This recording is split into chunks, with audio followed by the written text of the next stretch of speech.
여러분들 안녕하셨습니까? 오늘 또 우리 어르신들 제가 전화 걸어드리는 스카이프가 연결이 또 잘 안 되네요. 그래서 잠깐 좀 시간이 늦었습니다. 자, 오늘 우리 일요 새벽기도 기도하심으로 시작하도록 하겠습니다. 기도하시겠습니다. 하늘에 계시는 사랑이 많으신 아버지 하나님, 이 아침 하나님께서 저희들에게 새로운 생명을 허락해 주셔서 감사합니다. 하나님의 말씀을 배우고 하나님의 뜻을 깨닫고 또 하나님의 뜻 가운데 저희의 마음의 결심을 통해 성령의 역사하심이 저희의 삶에 새로운 변화를 이룰 수 있도록 주여 도와 주시옵소서. 주께서 이 시간 저희와 함께 해주실 것을 믿고 감사드리며 우리 주님 예수님의 이름으로 간절히 기도 올리옵나이다. 아멘.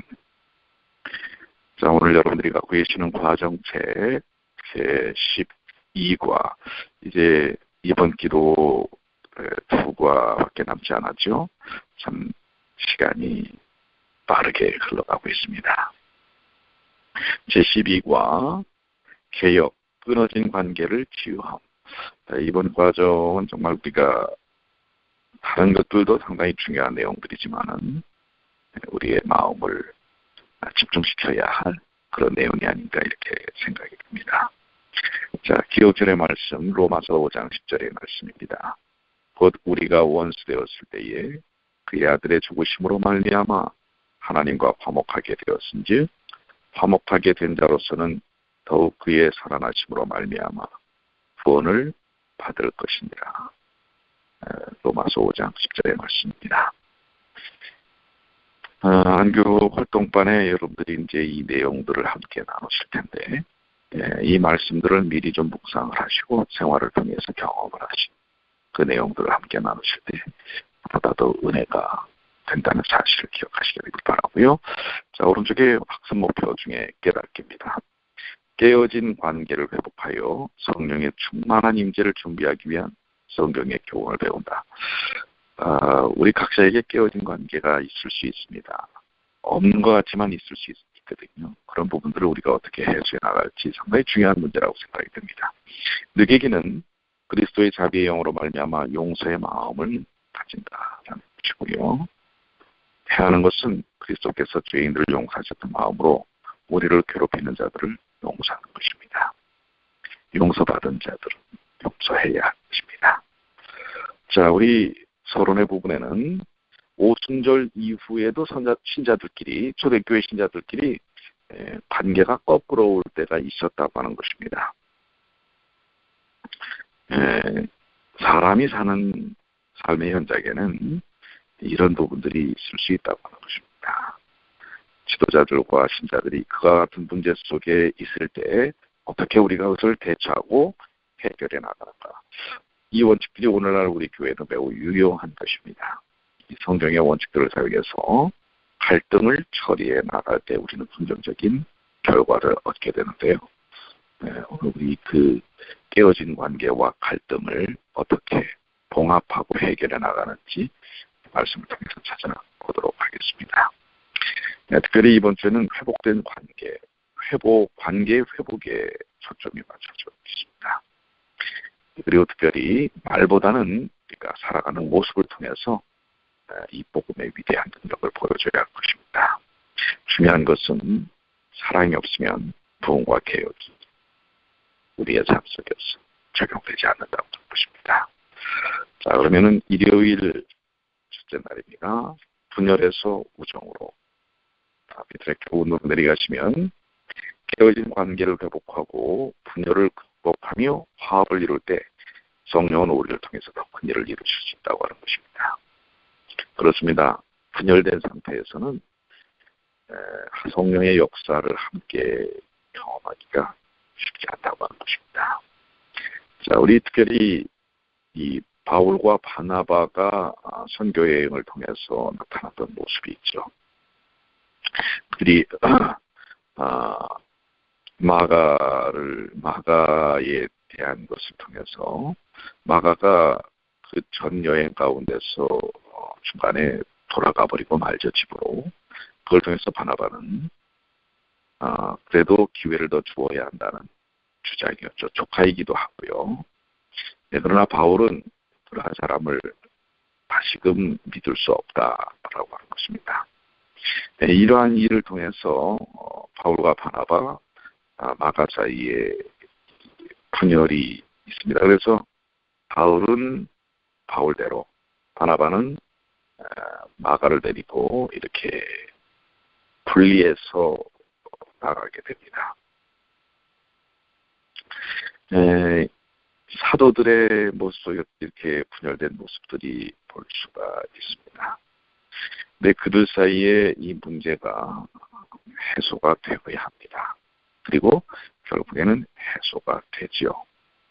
은혜를 전하는 사도라면 자신을 실망시킨 젊은 전도자에게 은혜를 베풀어야 했습니다.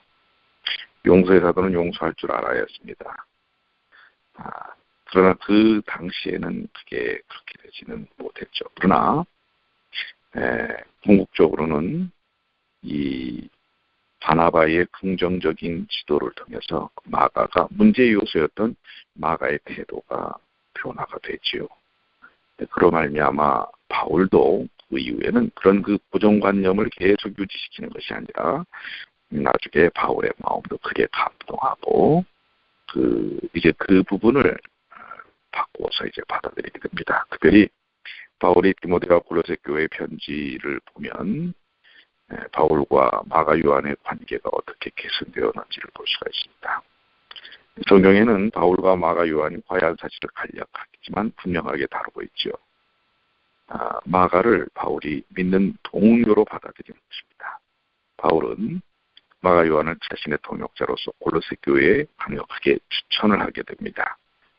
그리고 순교전에는 디모데로 하여금 그를 로마로 데려오라고 부탁할 정도가 되죠. 용서받은 젊은 전도자로 말미암아 바울의 사역은 더 강화됐고요. 그들 사이에 놓였던 장애가 사라지자 그들은 복음을 위해 협력할 수가 있었습니다. 네, 여러분들 이 분열의 어떤 조짐들이 있을 때 그 분열의 조짐 또 그 요소가 됐던 젊은 마가의 문제에 대해서 누군가는 그것을 따뜻하게 품고 포용함으로써 문제들을 해소해 나가도록 그리고 마가가 개선해 나갈 수 있도록 기회를 주는 것이 참으로 중요한 것입니다. 그래야만 그런 문제들이 나중에 해소가 되고 바울도 그것까지 이제 받아들이게 되는 것입니다. 그때 당시에는 바울과 바나바도 분열에 분명히 결과가 있었죠. 따로 갔으니까요. 그러나 거기서 계속해서 그것을 부딪혀서는 안 되는 것입니다. 그런 맞지 않는 의견이 있을 때 좀 시간을 두고요. 그러나 상호 그런 의견들을 존중하는 일들이 필요하다고 하는 것입니다. 그리고 그 순간들을 좀 지혜롭게 넘기고 난 다음에는 그 문제들을 회복할 수 있는 기회들을 얻게 된다고 하는 것입니다. 그것으로 우리는 끝나서는 안 되는 것입니다. 지속적으로 그런 문제들을 해소하려고 하는 노력들이 필요한 것이죠. 자, 묵상으로 가시면은 화합의 필요성을 얼마나 절실하게 느낍니까? 여러분들 화합의 필요성을 느껴야 합니다. 이 화합의 필요성을 느끼지조차도 않는다면 화합할 수 있는 기회들을 가질 수가 없습니다. 우리는 다 다른 성향과 기질들을 갖고 있습니다. 그런 부분들을 우리가 이해하지 못한다면 오해와 불신이 생깁니다. 어떤 사람은 떠들기를 좋아하는 사람이 있고 어떤 사람은 가만히 있기를 좋아하는 사람이 있는 것입니다. 근데 서로가 다른 모습 때문에 떠들기를 좋아하는 사람은 가만히 있는 사람을 저 사람 나한테 뭔가 불만이 있는 모양이야 이렇게 받아들이면 안 될 것입니다. 또 가만히 있는 사람들은 떠드는 사람들을 향하여 아유 뭐 저렇게 혼자 잘났다고 떠들어 이렇게 또 대해서는 안 되는 것입니다. 그것이 그 각자의 특성이 될 수가 있다고 하는 것입니다. 네, 그렇기 때문에 서로의 어떤 부분들을 인정하는 것이 상당히 중요한데요. 우리는 상대의 잘못을 용서하는 마음뿐만 아니라 그 사람의 다른 점을 포용할 수 있는 정신도 필요합니다. 그래야만 성령님이 우리 사이에 더 강력하게 일할 수 있다고 하는 것입니다. 기억나시죠? 몇 해 전에 우리 MBTI를 통해서 다른 성격 성향에 대한 서로 차이에 대한 이해를 함께하는 일들을 했습니다. 조만간 우리가 다시 한번 이런 성격을 또 차이를 이해하는 그런 프로그램들을 좀 해야 될 것이라는 그런 생각도 합니다. 자, 적용입니다. 여러분은 지금 누구와 화합할 필요성이 있습니까? 누구와 조금 이 의견이 맞지 않고 다른 차이점을 느끼고 계십니까? 그것은 우리가 화합할 필요성이 있다는 것이죠. 누군지 한번 여러분들이 한번 또 떠올려 보시게 되길 바라고요. 둘째 날입니다. 종에서 아들로 교훈으로 내려가시면 복음의 이상을 위하여 초기 그리스도인들은 당시의 신분제도를 초월하여 그리스도 안에서 형제와 자매로서 관계를 정립해야 했습니다. 당시에는 강력한 신분제도가 있었습니다. 주인이 있었고 종이 있었습니다. 노예가 있었습니다. 노예는 주인의 그저 소유물에 불과했습니다. 그런데 특별히 이 종이 그 주인에게서부터 도망을 치게 되면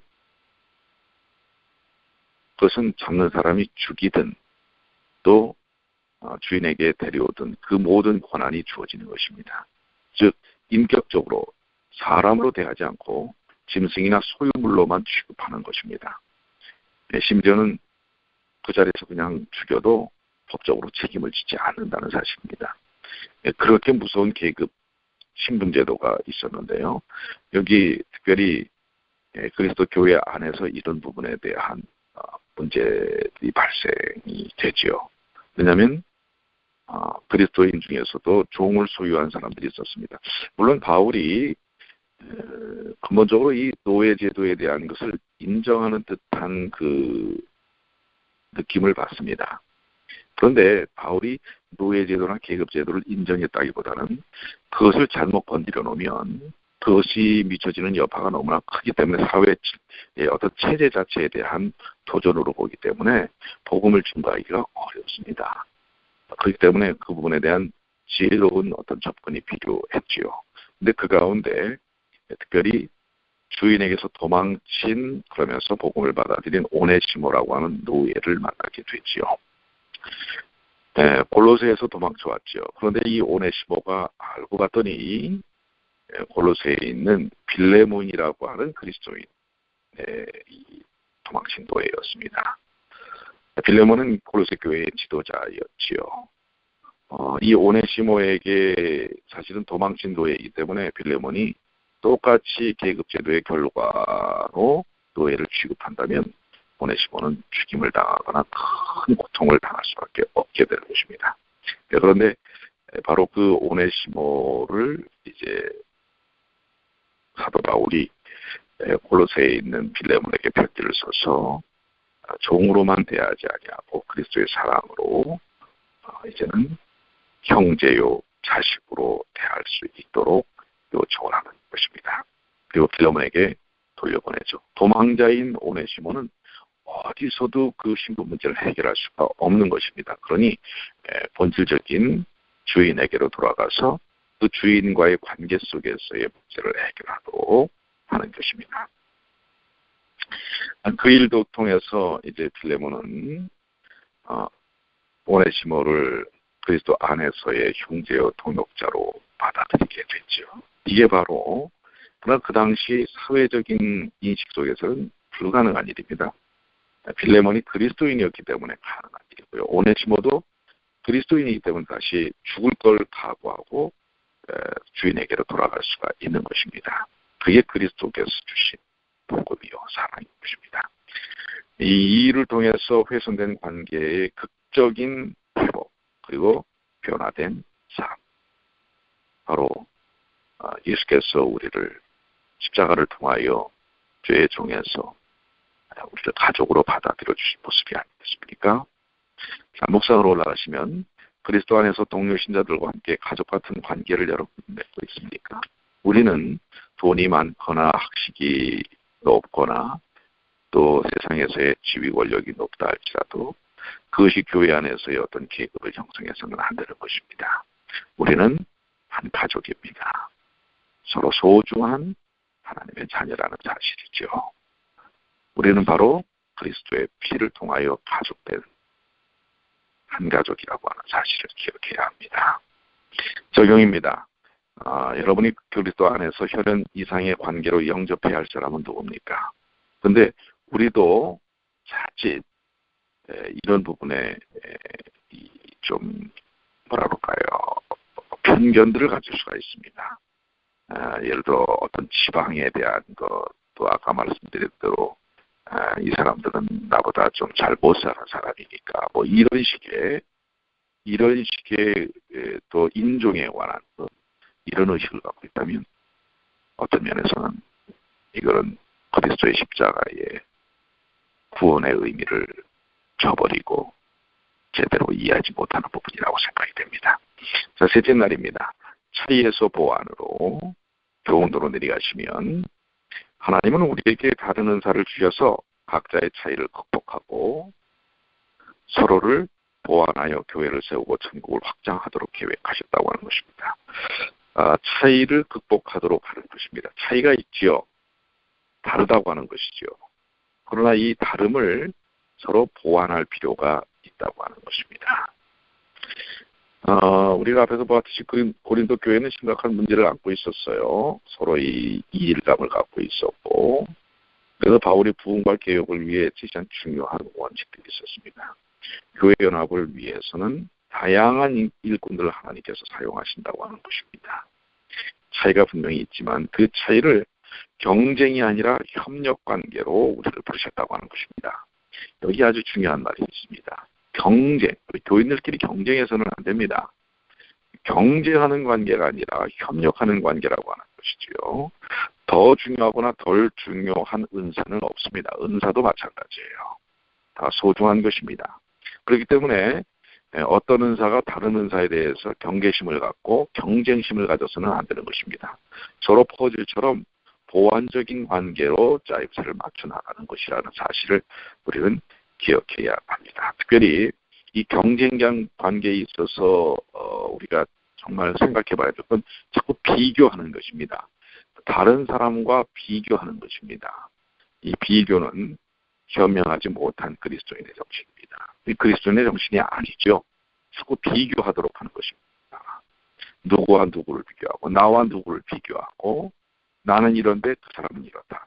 이런 형편들을 비교하고 또 재능을 비교하고 위치를 비교하고 이 비교하는 정신은 그리스도인의 정신이 아니라는 사실을 기억하시게 되길 바랍니다. 이 비교하게 되면 자칫 잘못하면 낙담하기도 하고요. 또 뭐예요? 우쭐해서 우월감을 갖기도 합니다. 그러니까 여러분들 파트락을 하셔도요. 비교하지 마시시오. 그래서 이런 말들을 많이 해요. 이 파트락의 가지수를 또 세는 분들이 있어요. 그냥 마음의 형편껏 하는 것입니다. 누가 이렇게 했으니까 나는 뭐 더 해야지. 뭐 이런 비교의 마음 혹시 그동안 가지셨다면 우리가 버려야 할 생각입니다. 형편껏 하는 것입니다. 은혜롭게 하는 것입니다. 자신이 감당할 수 있을 만큼 하는 것입니다.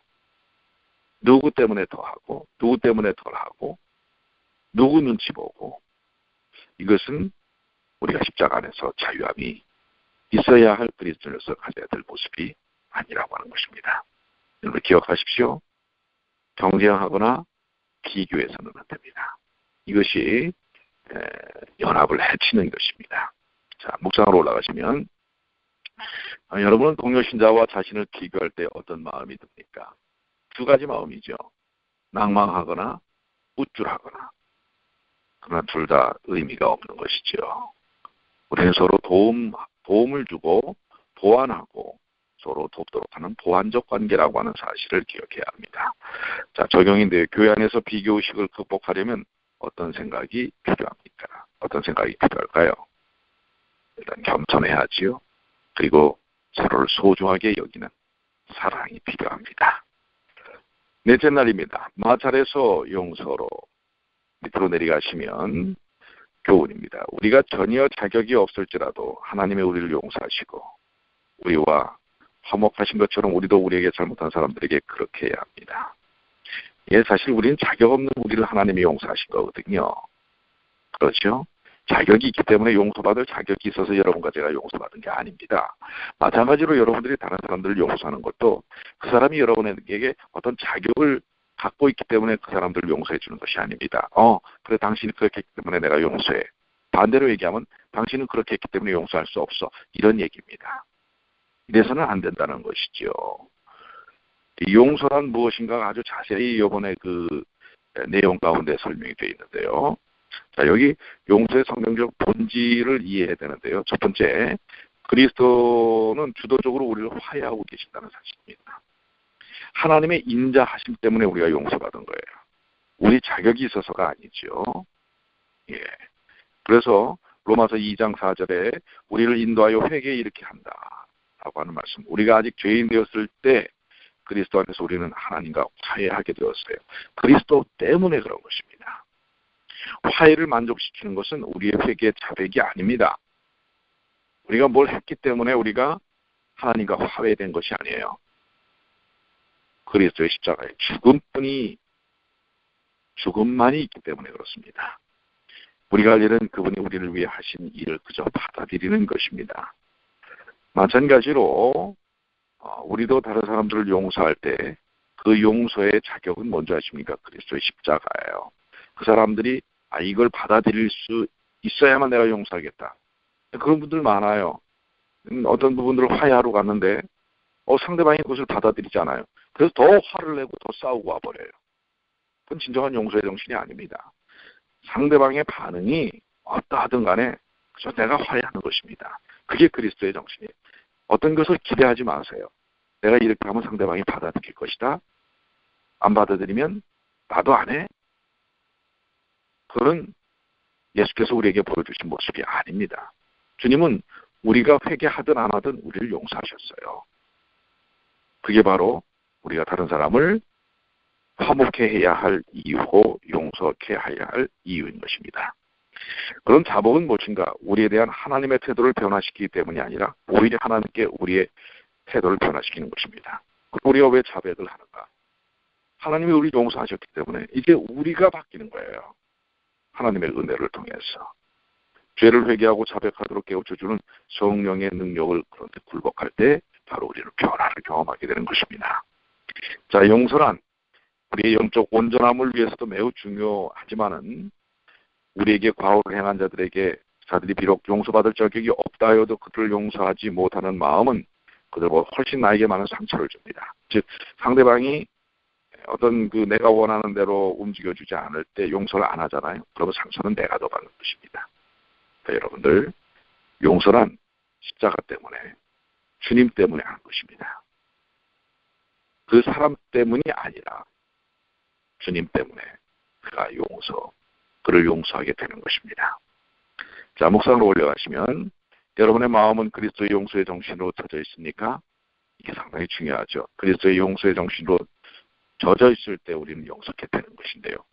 우리는 용서받기 때문에 용서해야 하고 사랑받았기 때문에 사랑해야 합니다. 용서는 하나의 선택이라고 이야기하고 있어요. 여러분이 해야 할 선택입니다. 하나님께서 여러분을 용서하셨기 때문에 여러분들이 해야 할 선택입니다. 상대방 때문에 하는 게 아니라 하나님과의 관계 때문에 내가 해야 할 선택이라고 하는 것입니다. 우리는 상대의 행동과 태도와 관계없이 그를 용서하기로 선택할 수 있습니다. 이것이 진정한 예수의 정신이라고 하는 것입니다. 예수님의 정신이에요. 적용입니다. 여러분이 예수의 정신으로 용서하며 화해하기 위해 노력해야 할 사람은 누굽니까? 한번 보십시오. 찾아보세요. 여러분들이 용서해야 될 사람들이 누굽니까? 그동안 소원했던 관계, 말이 통하지 않는 어떤 부분들, 그 사람하고 말이 안 통해. 이게 접어놨던 이 모든 것. 그런 대상이 여러분이 품어야 할 그러한 대상이 아니겠습니까? 다섯째 날 목요일입니다. 원한에서 회복으로. 교훈입니다. 개인 간의 문제가 있을 때 먼저 당사자들끼리 2차적으로 한두 사람이 참여하여 그래도 안 되면 교회에서 해결하는 것이 성경의 교훈입니다. 이 문제를 해결해 나가는 어떤 단계에 대하여 마태복음 18장 15절로 17절에 조금 전에 했던 그 내용을 얘기하고 있는 것입니다. 내 형제가 죄를 범하거든 가서 너와 그 사람과만 상대하여 권고하라. 만일 들으면 내가 내 형제를 얻을 것이야. 이 첫 번째는요. 두 번째, 세 번째로 나아가라는 게 아니에요. 이 첫 번째로 사실은 해결이 돼야 됩니다. 당사자들 간에 문제가 있으면 당사자들끼리 해결해야 합니다. 그런데 이 어떤 경우에는 당사자들끼리 해결을 안 하고 자기가 더 지지를 받고 싶어서 자기 편을 끌고 가서 어떤 문제를 해결하려고 해요. 그러면 일이 아주 안 좋게 확산이 된다는 사실을 아셔야 됩니다. 그러니까 진솔하게 만약에 당사자들 간에 문제가 있으면 당사자들끼리 해야 합니다. 거기서 해결되는 것이 가장 좋습니다. 그런 노력들이 지속적으로 한 번 해서 안 되면 두 번, 세 번 하세요. 그런데 그런 일들이 정말 되지 않고 이 문제가 더 확산되려고 하고 교회에 큰 영향이 미쳐지거나 가정에 큰 영향이 미쳐지려고 할 때 그때 아주 중립적인 사람 두세 사람을 데리고 그 문제들을 해결해 나가도록 노력하라는 것입니다. 그리고 이것이 심각하게 교회에 미쳐지는 정말 큰 문제로 다가올 때는 마지막 단계로 교회 이제 직원회가 그 문제를 적절히 다루도록 하라는 것입니다. 그러나 교회 직원회까지 가게 되면 여러분도 심각하게 됩니다. 상처가 남게 돼요. 성경의 원칙은 그렇게 되어 있습니다. 그러나 직원회까지 가서 하게 되면은 이때는 이 상당히 이 객관적인 어떤 결과가 나오게 돼요. 그러면 그것은 혹 받아들일 만한 입장이 되지 못하는 사람들이 있다면 이것은 큰 상처가 될 수 있는 것입니다. 그렇기 때문에 교회가 이것은 교회를 지키기 위해서 하는 문제의 단계고 그러한 문제까지 가지 않는 개인적인 문제라면 개인적인 입장에서 해결해 나가는 것이 가장 좋습니다. 여러분들 이런 부분들 많이 기도하셔야 됩니다. 그리고 개인의 문제들을 해결해 나갈 때 먼저 자신이 용서의 정신을 갖고 가셔야 돼요. 그래야 해결합니다. 상대방을 아까 우리 앞에서 말했던 이 마찰에서 용서로 가는 이 전제 조건을 갖고 가셔야 돼요. 그렇지 않고 당사자들끼리 만나보십시오. 해결 안 됩니다. 부딪히죠. 자신들의 의식만 갖고 있어서는 얘기가 되지 않습니다. 그러니까 누구건 한 사람이 마찰에서 용서의 정신을 가지고 가야 합니다. 그럴 때 성령의 역사 속에서 해결되는 것입니다. 자, 묵상으로 올라가시면 그에게는 해결되지 않은 갈등의 관계가 있습니까? 있을 수 있지요. 그럼 어떻게 해결하라고요? 용서의 정신을 갖고 하십시오. 예. 그리고 적극적으로 그 문제를 풀어나가시려고 접근해 보셔야 합니다. 적용입니다. 갈등을 중재해달라는 요청을 받을 때 조심해야 할 것은 무엇일까요? 예, 여러분 특별히 다른 사람들이 갈등을 중재해달라고 요청할 때 정말 조심해야 합니다. 가급적이면은 정말 내가 내 마음속에 그리스도의 용서의 정신이 없을 때는 누구의 말에 휩쓸릴 수 있다라고 생각되면 하지 마세요. 오히려 그것이 더 문제를 크게 발생할 수 있어요. 정말 객관적이고 예수님의 정신으로 그들을 위하여 따뜻한 사랑, 한쪽으로도 기울지 않고 따뜻한 사랑의 마음으로 이렇게 접할 수 있을 때 임해야 할 것입니다. 목회를 하면서 경험하는 것이 뭐냐면요.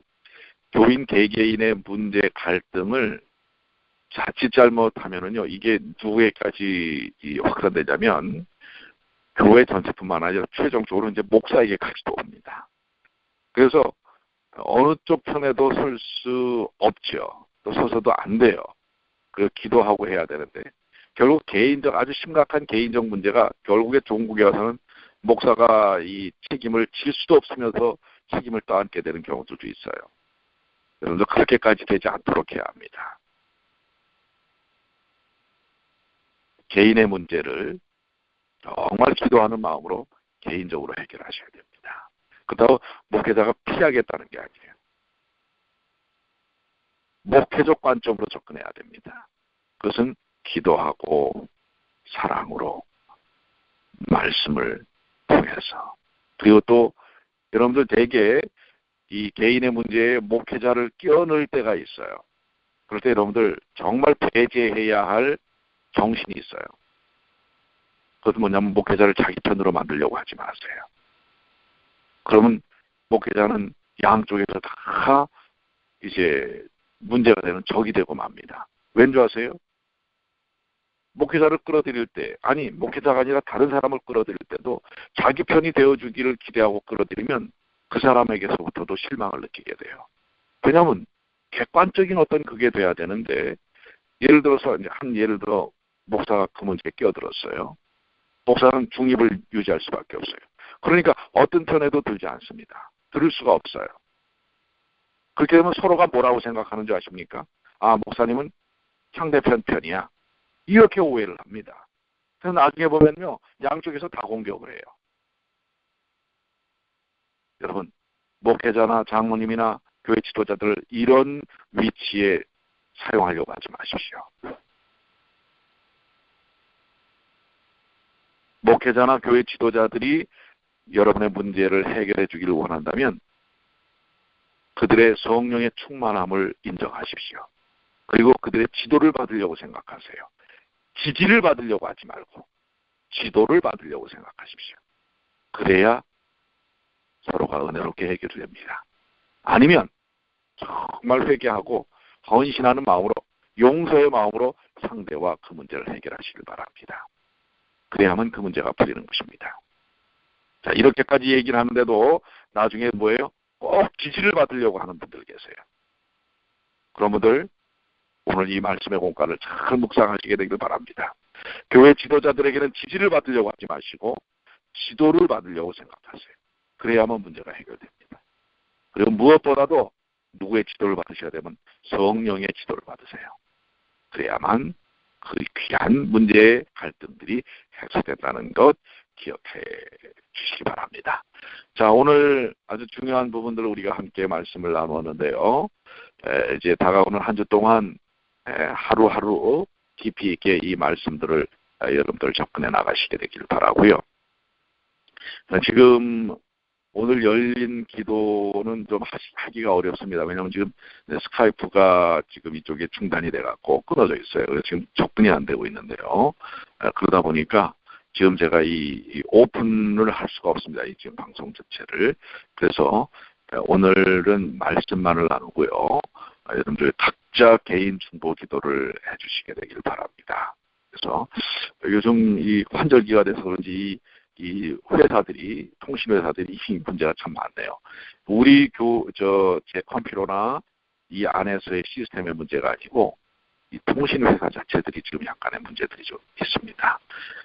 그래서 여러분들 오늘은 우리 여러분들 그동안 우리가 함께 기도해왔던 중보 기도들을 위해서 개인적으로 중보 기도를 해주시게 되길 바랍니다. 제가 그럼 기도하고 마치도록 하겠습니다.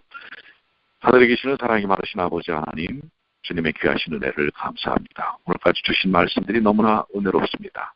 그 말씀들이 이제 저희의 삶에 적용될 수 있도록 도와주시옵소서. 이번 한 주간 이 말씀을 먹으며 살 수 있도록 도와주시고 말씀이 저희의 삶의 능력으로 변할 수 있도록 도와주시옵소서. 주께서 함께해 주심을 믿고 감사드리며 우리 주님 예수님의 이름으로 간절히 기도 올려옵나이다. 아멘. 자, 주님